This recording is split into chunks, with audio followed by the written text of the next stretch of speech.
जमलेल्या माझ्या तमाम हिंदू बांधवांनो, भगिनींनो आणि मातांनो,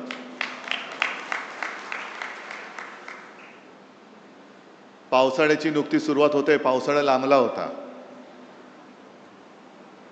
आणि आपण सगळे ग्रामीण भागातले आहात. अनेक जण इकडे शेतकरी असतील, आहेत का रे? तुम्हाला सगळ्यांना धन्यवाद देतो, कारण तुम्ही तुमची शेतातली कामं सोडून इथे आलात आणि पावसाळ्याची आपण वाटच बघत असतो. कारण एकदा का पाऊस पडला की नवीन कोंब फुटतात. तसा हा माझा पावसाळा आहे. सगळ्या कार्यकर्त्यांचा प्रेम हा माझा पावसाळा आहे. अनेक जण सडलेली पानं गेली तरी परत पाऊस पडतो आणि नवीन कोंब उगवतात. आणि ते नवीन कोंब उगवणारे तुम्ही कट्टर निष्ठावान शिवसेना प्रमुखांचे जीवाला जीव देणारे शिवसैनिक आहात. तसं पाहिलं तर आता शांत आहे. जरा कॅमेरामन जरा खाली बसला तर बरं. कॅमेरे सेट करा आणि प्लीज खाली बसा.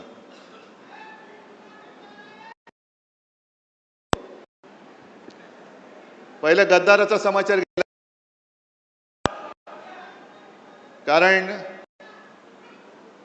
कारण हे गद्दार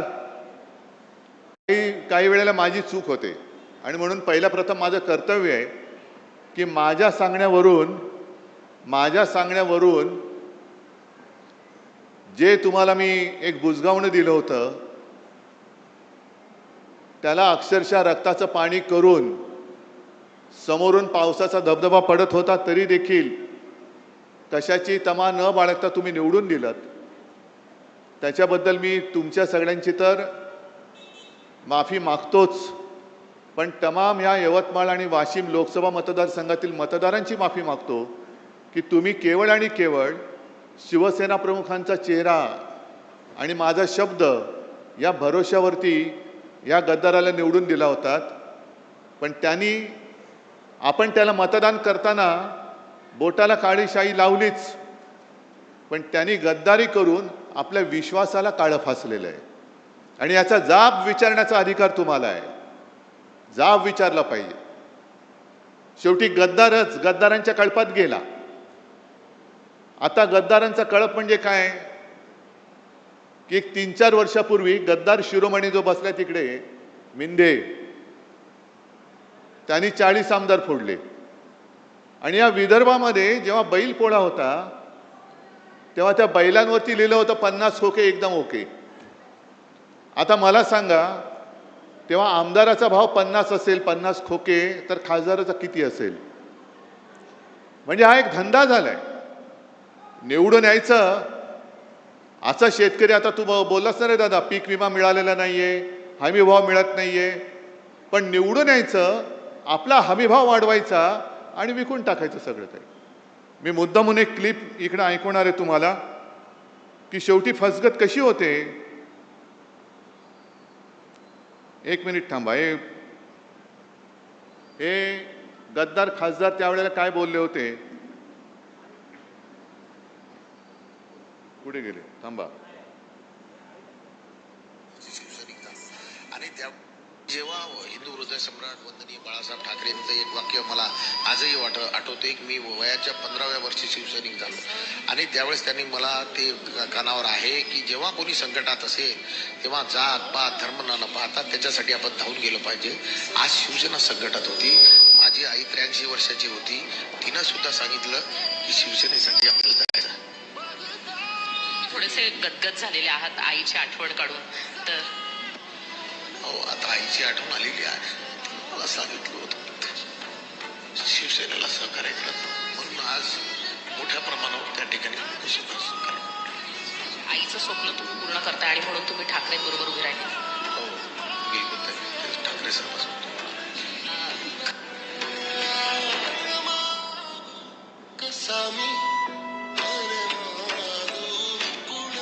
हे ऐकायला आलं का तुम्हाला?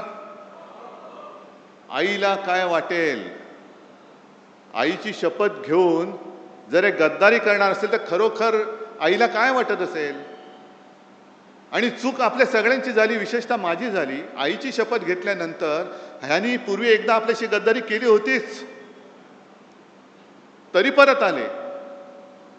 आणि परत आल्यानंतर तुम्ही आता या टेपमध्ये ऐकलं असेल की जेव्हा कोणी संकटात, अरे एवढे शिवसैनिक असताना शिवसेनेवरती संकट येऊच शकत नाही, तुझी काळजी कर, माझी करू नकोस, माझी करू नकोस. आजपर्यंत एकदा झालं ना, शिवसेना संपली, पक्ष चोरला, चिन्ह चोरला, तरी ठाकरे उभा आहे. मग आमदार फोडल्यानंतर शिवसेना संपली होती, तर तुमच्या विरोधात नाकावर टिचून या सर्व तमाम जनतेने 9 खासदार आपल्या हक्काच्या मशालीवरती निवडून आणले होते. ती फोडण्याची वेळ का आली? त्यावेळेला आपल्याला चिडवलं जात होतं, तुमचे 18 खासदार मोदींच्या चेहऱ्यावर निवडून आले, मोदींच्या चेहऱ्यावर निवडून आले. अरे मोदींच्या समोर देशात लाट असताना माझ्या या शिवरायाच्या महाराष्ट्राने मोदींच्या भाजपला आडवा करून त्यांच्या छाताडावरती हक्काचे शिवसेनेचे आणि महाविकास आघाडीचे 31 खासदार बसवले होते. कुठे गेली ती मोदींची लाट? आणि विकास निधी जे काय बोंबलतायत, एकूण 2 वर्षामध्ये लोकसभेमध्ये हे किती वेळा हजर होते? काय आंदोलन म्हणून काय केली त्यांनी? जे आंदोलन आपण केली, शेतकऱ्याला कर्जमुक्त, मी काय उपकार नाही केले, पण एक अनपेक्षितपणाने मुख्यमंत्री पदाची जबाबदारी मला स्वीकारावी लागली. कोणी मागितली नव्हती, पण मी माझं कर्तव्य मानलं की आपला हा अन्नदाता आहे. सगळेजण म्हणतात मी शेतकऱ्याचा मुलगा आहे, मी शेतकऱ्याचा मुलगा आहे. अरे मग मुलगा असशील तर शेतकऱ्याच्या मुलाच्या निष्ठेला जाग न, तू का शेतकऱ्याची गद्दारी करतोयस? पण कोणी न मागता मी माझं कर्तव्य म्हणून जे काय करता येणं शक्य होतं, 2 लाखापर्यंतची पीक कर्जाची जी काय रक्कम होती ती त्यातनं मी मुक्त केलं होतं. शेतकऱ्याला मिळाली होती की नव्हती एवढं मला सांगा. काय त्रास झाला होता? नाव काय, अमुक काय, तमुक काय, हे काय, जन्म कधी झाला, जन्म झाला की नाही झाला? अरे समोर उभा आहे तरी विचारतो जन्म झाला की नाही झाला. यांची फसवणूक करण्याची जी काय वृत्ती आहे ही सगळी गद्दार वृत्ती आहे. म्हणजे आता मी मध्यंतरी वाचलं, तुम्ही पण वाचलं असाल, आता आपल्याकडे ते SIR सुरू होत आहे. रेशन कार्ड, आधार कार्ड, पॅन कार्ड, आता पासपोर्ट, हे तुमचं भारतीय नागरिकत्वाचा दाखला धरला जाणार नाही. मग काय करणार? भाजपचं सदस्यत्व एवढंच तुम्ही धरणार? आम्ही नाही आहोत भाजपचं सदस्य, कारण हा भारतीय जनता पक्ष नाहीच आहे. असाच जर का वागला तर हा पाकिस्तान जनता पक्ष होतोय की काय, अशी आम्हाला ते चिंता वाटायला लागलेली आहे. कारण यांनी गद्दारी जी केलेली आहे, गद्दारी तुमच्या आमच्याशी केलीच. गद्दारी स्वतःच्या आईबरोबर केले, गद्दारी शिवसेनेबरोबर केले, गद्दारी तुमच्याबरोबर केले. आणि एवढंच नव्हे तर जो उल्लेख आता संजय राऊत यांनी केला, राम मंदिराच्या दानपेटीतले पैसे चोरले जात आहेत, चांदीच्या विटा चोरल्या गेल्या आहेत. शिवसेनेने देणगी दिली होती, तिचं काय झालं माहिती नाही. चांदीच्या विटा दिल्या होत्या, त्याचं काय झालं माहिती नाही. शिलापूजन, स्वतः शिवसेना प्रमुख गावोगावी फिरले होते, यवतमाळमध्ये सुद्धा आले होते. तिकडे सगळीकडे पूर्ण महाराष्ट्र शिवसेना प्रमुखांनी पिंजून काढला होता. राम मंदिर वही बनाएंगे, काय एक वातावरण झालं होतं. आणि तमाम हिंदूंना यांनी सगळ्यांनी साथ घातली होती. हिंदूंच्या भावनेशी गद्दारी करणारे हे भारतीय जनता पक्ष आहे. आज हा हिंदुत्वाचा अपमान आहे. ही गद्दारी शिवसेनेशी नाही, गद्दारी हिंदुत्वाशी केलेली आहे, गद्दारी या देशातल्या हिंदूंशी केलेली आहे. जाब फक्त या गद्दाराला विचारून नाही चालणार, जाब भारतीय जनता पक्षाला विचारावं लागेल. आपल्याकडे काय होते की जेवढ्याच तेवढं करून आपण विसरून जातो. ज्याप्रमाणे विधानसभेत आपलं सरकार यांनी पाडलं, गद्दारी करून पाडलं. 2.5 वर्ष तुम्ही राग तुमचा धुमसट ठेवला होता आणि तो राग त्यांना लोकसभेमध्ये दाखवून दिला. यांना काय वाटतंय की आता काही नसताना काही केलं तरी चालतंय. लोकांची स्मरणशक्ती किती आहे? किती आंदोलन करतील? 1 आठवडा करतील, 1 महिना करतील, 2 महिने, 3 महिने, 6 महिने, 3 वर्षांनी जेव्हा निवडणूक येईल तेव्हा आम्ही बघू. नाही, हा राग विश्वासघाताचा जो राग आहे तो धुमसता ठेवला पाहिजे. तुम्हाला जी मतं दिलेली आहेत ती जनता ही जिवंत माणसं आहेत. त्यांच्या न्याय हक्कासाठी म्हणून तुम्हाला मतदार तिकडे त्यांनी खासदार बनवून पाठवलं होतं. आणि विकास निधी कोणाला लागतोय? विकास निधी फक्त काय भाजपच्या बापाच्या मालकीचा आहे का? भाजपच्या विरुद्ध जे खासदार निवडून आले तिकडे भाजपचे मतदार नाही आहेत? आणि भाजपच्या विरोधात ज्यांनी मतदान केली ती जनता माझ्या समोर आहे, पूर्ण राज्यभर पसरलं, देशभर पसरलेली आहे. ही जनता तर काय पाकिस्तानमधून आलेली नाही ना. आणि मग विकास निधीसाठी जर का काम अडलं असतं तर जो उल्लेख आपल्या आमदार साहेबांनी केला, देरकर साहेबांनी केला, तुकडोजी महाराज, गाडगे महाराज यांना का विकास निधी लागला नाही? गाडगे महाराजांनी सुद्धा इकडे या विदर्भात खूप काम केलं. दशसूत्र त्यांची प्रसिद्ध आहे. जो भुकेला असेल त्याला अन्न देणं, जो तहानला असेल त्याला पाणी देणं, ज्याच्याकडे घर नाही त्याला घर देणं, ज्याच्याकडे वस्त्र नाही त्याला वस्त्र देणं आहे. आणि त्यांनी उभं केलं, एक समाजकार्य उभं केलं, स्वच्छता मोहीम राबवली. कुठे विकास निधी वाचून त्यांचं काम अडलं होतं? कोणतेही सत्तापद त्यांनी भोगलं नव्हतं. ना कधी आमदार झाले होते, ना कधी खासदार झाले होते. पण लोकांना शिक्षण दिलं म्हणून इतक्या वर्षानंतर सुद्धा लोक मुख्यमंत्री किंवा या गद्दाराला मानण्याच्या ऐवजी गाडगे महाराजांना नमस्कार करतात, तुकडोजी महाराजांना नमस्कार करतात. तुकडोजी महाराजांना सुद्धा राष्ट्रसंत म्हणतो. का म्हणतो आपण? आज आपण सगळे हिंदू म्हणून जय श्रीराम म्हणतोच, जय शिवराय सुद्धा बोलतो, हर हर महादेव सुद्धा म्हणतो. तसंच तुकडोजी महाराजांची जी काही भजनं होती त्या भजनातनं त्यांनी एक राष्ट्रभक्तीचं बीज रोवलं, ते या विदर्भामध्ये रोवलं आहे. त्यांच्याकडे पैसा अमाप आहे, साधन सामुग्री अमाप आहे. आमच्याकडे काय आहे? आमच्याकडे जिवंत माणसं आहेत. आणि तुकडोजी महाराज जे बोलले होते, तुकडोजी महाराज जे बोलले होते, जे शब्द, कदाचित शब्द मला आता पूर्ण शब्दाच्या आठवणार नाही. पत्थर सारे बॉम्ब बनेंगे, भक्त बनेगी सेना, झाडू झडेले शस्त्र बनेंगे, नाव लगेगी किनारे. काय नाही तर आहेत ना, दगड आहेत ते बॉम्ब बनतील. सगळी माझी भक्तांची सेना आहे, ते सैन्य होईल. हातामध्ये जे काही आहे ते शस्त्र होईल. आणि त्यातनं आपल्याला स्वातंत्र्य मिळालेलं आहे. स्वातंत्र्य हे निवडणूक जिंकून मिळालेलं स्वातंत्र्य नाही आहे, तर इंग्रजांशी लढून मिळवलेलं स्वातंत्र्य आहे. मग तेव्हा लोकमान्य टिळक बोलले असते, काय करणार, विकास निधी मिळत नाही. महात्मा गांधी बोलले असते, विकास निधी मिळत नाही. कशाला? आज जे तिकडे बसलेत फोडाफोडी करणारे त्यांनाच मी विचारतोय. अटलजी तर गेले, अडवाणी साहेब आज त्यांना तुम्ही अडगळीत टाकले. काँग्रेसशी लढत असताना यांना कधी विकास निधी चणचण भासली नाही ती?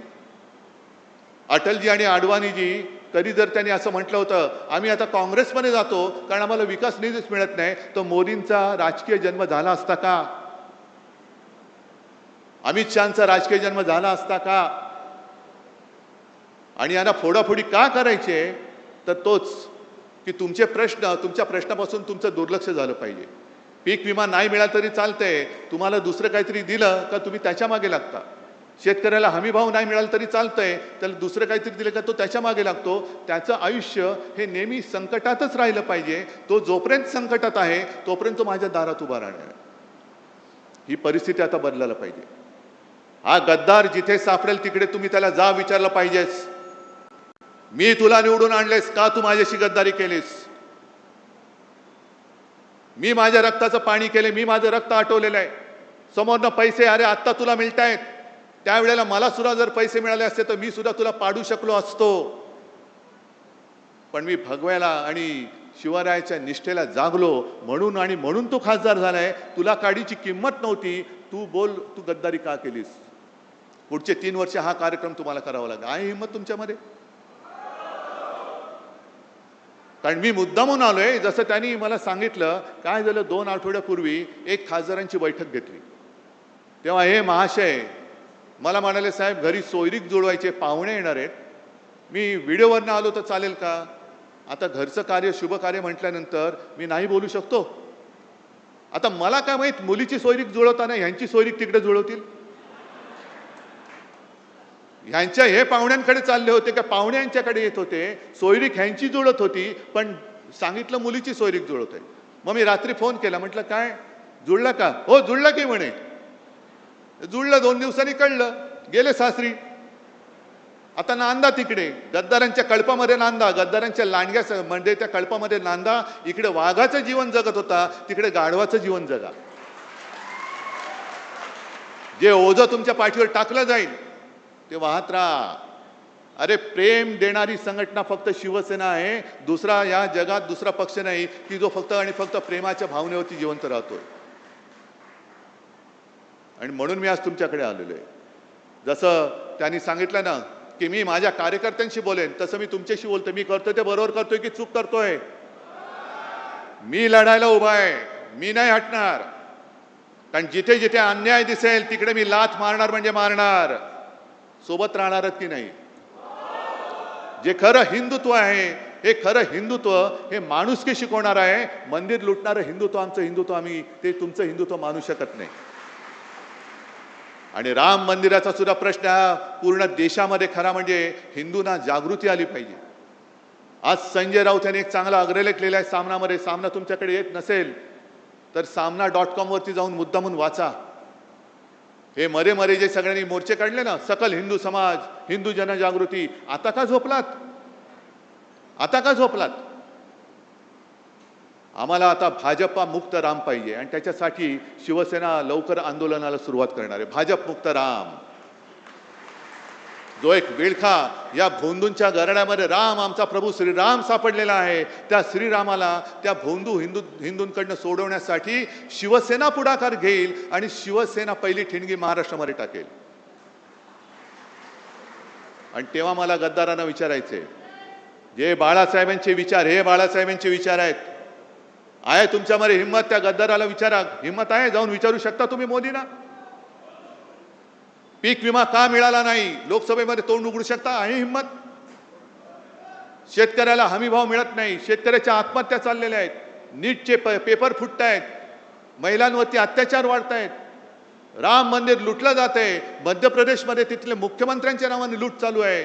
हे सगळे प्रश्न विचारण्याचं धाडस या गद्दारांच्या रक्तात आहे का, शिल्लक राहिलंय का, की तुमचं रक्त हे गद्दारीने नासून टाकलेलं आहे?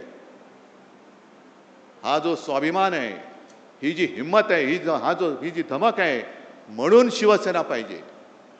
हे शिवसेना का संपवायला निघालेत मला कोणी प्रश्न नाही विचारायचा. प्रश्न विचारण्याचं धाडस फक्त शिवसैनिक करू शकतो. म्हणून शिवसेना संपवा. नाही संपू शकत. जोपर्यंत प्रश्न संपत नाहीत, जोपर्यंत हा हृदयामध्ये आग लागलेला शिवसैनिक संपू शकत नाही, तोपर्यंत ठाकरे आणि शिवसेना कोणी संपू शकणार नाही. आणि या पुढचा काळ जो आहे, हा काळ यांनी बरोबर असा निवडलेला आहे की निवडणुका नसतानाही फोडाफोडी करून टाका. आणि फोडाफोडी आपल्याला किती लोकांना आठवत असेल की लोकसभेच्या वेळेला जेव्हा मी आलो होतो तेव्हा त्यांची घोषणा काय होती? अब की बार 400 पार. आणि मी घोषणा दिली होती अब की बार तडीपार. आता तेच त्यांचं काम सुरू आहे. कारण यांना काय करायचंय? डॉक्टर बाबासाहेब आंबेडकरांनी लिहिलेल्या घटनेमध्ये बदल करायचा आहे. 2/3 बहुमत 400 पार निवडणुकीत नाही झालं तर फोडाफोडी करून कर. आणि एकदा का संख्या झाली का मग घटना बदल, घटनेत पाहिजे तसे बदल करून टाक. समोर आहे कोण विचारायला? कारण सगळेच फोडलेले आहेत, सगळेच त्यांनी पक्षात घेतलेले आहेत. ही सगळी गुलामगिरीची राजवट आणि हुकुमशाहीची राजवट ही रोखण्यासाठी बाकी देश उठेल तेव्हा उठेल, पेटेल तेव्हा पेटेल, पण निदान साधू संतांची परंपरा लाभलेला, उगाच आपण बोलत नाही शाहू फुले आंबेडकर, छत्रपती शिवाजी महाराज, तो परंपरेला लाभलेला महाराष्ट्र हा जागा राहणार आहे की नाही आणि त्यांच्या समोर उभा राहून त्यांना प्रश्न विचारणार आहे की नाही, हा प्रश्न मी तुम्हाला विचारतोय. हे काम एवढं सोपं नाहीये. नुसतं गद्दार झाला म्हणून त्याला 4 शिव्या दिल्या नाही. त्यांनी गद्दारी का केली तर तुमचं स्वातंत्र्य हिरावून घेण्यासाठी तो त्या गद्दारांच्या कळपात सामील झालेला आहे. तुमचं स्वातंत्र्य तुम्ही कोणाला असं हिरावून देणार आहात? मग आजपासून कामाला लागला पाहिजे पुढचा खासदार हा पुन्हा एकदा आपल्या भगव्याचा कट्टर शिवसेना एकच. गद्दार सेना म्हणजे शिवसेना नाही. कोणी उपरा आला आणि कोणाचंही नाव कोणाला दिलं आम्ही मानायला तयार नाही, उपऱ्याला मानायला तयार नाही. शिवसेना फक्त एकच, भगवा फक्त एकच. आणि त्या भगव्याचा शिवसेनेचाच खासदार 2 वर्षांनी 3 वर्षांनी, कारण हिंमत तर होणार नाही राजीनामा देण्याची, जेव्हा केव्हा निवडणूक होईल तेव्हा परत आपला खासदार निवडून आणण्यासाठी आजपासून तयारीला लागा. आहे तयारी? जरा जोरात सांगताय? नाही, एवढा जोर आला पाहिजे की छप्पर उडाला पाहिजे, दिल्लीपर्यंत पोहोचला पाहिजे हा आवाज. बोला एकदा. चला, तुम्हाला सगळ्यांना मी खास धन्यवाद देतो आणि नम्रपणाने सांगतो की की जोपर्यंत तुम्ही माझ्यासोबत आहात तोपर्यंत मी कोणाला घाबरत नाही. जोपर्यंत तुम्ही माझ्यासोबत आहात तोपर्यंत कोणी किती प्रयत्न केले तरी ठाकरे काय शिवसेना ही कोणी संपू शकणार नाही. आणि तो विश्वास माझ्यात आहे आणि त्या विश्वासाच्या जोरावर या अन्यायाला तोडून फोडून टाकल्याशिवाय मी राहणार नाही. एवढं एक वचन मी आपल्याला देतो आणि आपली रजा घेतो. जय हिंद, जय महाराष्ट्र. सर्वांना विनंती आहे की कृपया आपापल्या जागेवर उभं राहायचं आहे. राष्ट्रगीत होईल. सर्वांनी आपापल्या जागेवर उभं राहायचं आहे. एक साथ सावधान हो गए. 6